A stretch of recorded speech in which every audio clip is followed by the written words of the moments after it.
আসসালামাইকুম আদরের ভাই বোনেরা, আমি যেখানে আসছি এখানে হইলো ফিনকান্তিয়েরি নাবালে ফিনকান্তিয়েরি, যেটা শিবের কাজ করতেছে মানুষের ভিতরে।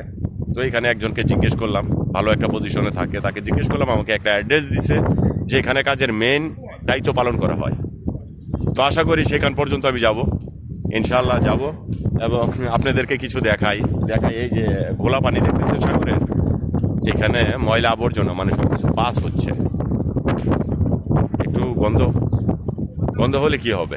তা আপনাদেরকে তো দেখাইতে পারতেছি নাকি, দেখেন ভাই বোনেরা, আমি এখানে বসে থেকে আপনাদেরকে, আমি ভাষা জানি, তারা পারমিশন দেয়, যদি নাও ঢুকতে দেয় কোনো রকমে ঢুকতে পারি যে কোনো জায়গার মধ্যে, এতটুকু আল্লাহ তাআলা আমাকে অভিজ্ঞতা দিয়েছে।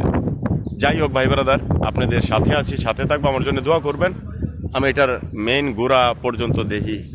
এটা তো বড় লেভেলের কাজ, এতদিন এটা মাথা কামাইনি, এখন কামাইতে হবে। নিজেও কাজ করব, মানুষকেও চেষ্টা করব। ধন্যবাদ ভাই ব্রাদার।